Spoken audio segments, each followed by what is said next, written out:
মামৰ আৰু এই মামৰবিলাক আমি গুচাব আগবাঢ়ি আঁতৰাই ল'ব লাগিব নহয় জানো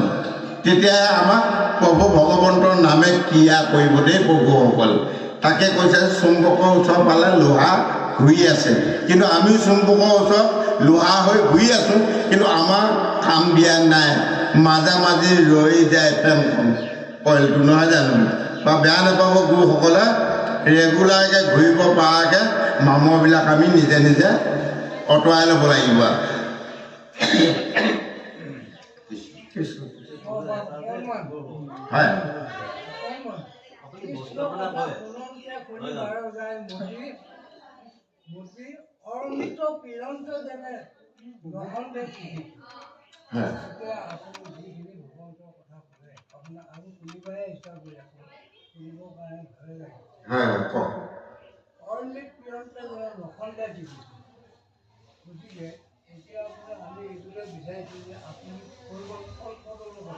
হয় ঠিক আছে আমাৰ গুৰুজনা সুন্দৰ কথা এটা সুধিছে দেই গোসাঁইহঁত এতিয়া কল্পটো বৈকুণ্ঠ কল্পটো হ'ল প্ৰভু ভগৱন্তৰ নাম হৰিনাম আৰু স্বৰ্গ কল্পটো হ'ল পাৰিজাত ফুল আৰু পৃথিৱীৰ কল্পটো হ'ল ভকতসকল দেই একে সমূহ হিচাপে কৈ দিবা আপোনাৰ প্ৰভুক আপুনি কিবা এটা সুধিব বিচাৰে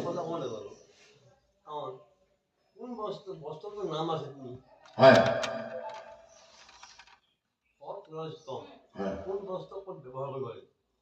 কুণ্ড এতিয়া আপোনাৰ কথাটো বুজি পালোঁ মইতো কৈ গৈছোঁ সতৰ ৰজতম সাত্বিক ৰাজসিক আৰু তামসিক আৰু সাত্বিক বস্ত্ৰ হ'ল আমাৰ চেলেং চাদৰখন সাত্বিক অৰ্থাৎ যাক উতৰি বস্ত্ৰ বুলি কোৱা যায় দেই আৰু ৰাজসিক হৈছে ৰজগুণী বস্ত্ৰ হৈছে আমাৰ গামোচাখন যিখন গামোচা আমি কান্ধত লৈ থাকোঁ সেইখন গামোচাক কিন্তু মালা বস্ত্ৰ বুলি কোৱা যায় আৰু এই মালা বস্ত্ৰ ভাগৰ কাম হৈছে কি ভকতে যেতিয়া এই মালা বস্ত্ৰ ভাগ ডিঙিত ধাৰণ কৰি থাকিব নহয় জানো ডিঙিত ধাৰণ কৰি যেতিয়া দুই গামোচাখনত দুই মাথাত ধৰি ভকতে ভকতক সেৱা ধৰিব তেতিয়া ভকতও চতুৰ্ভুজ হয় ভকতও চাৰিখন হয় দেই প্ৰভু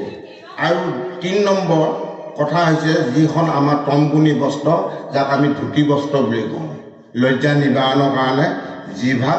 আমি বস্ত্ৰ ধাৰণ কৰিছোঁ এতিয়া সেই গতিকে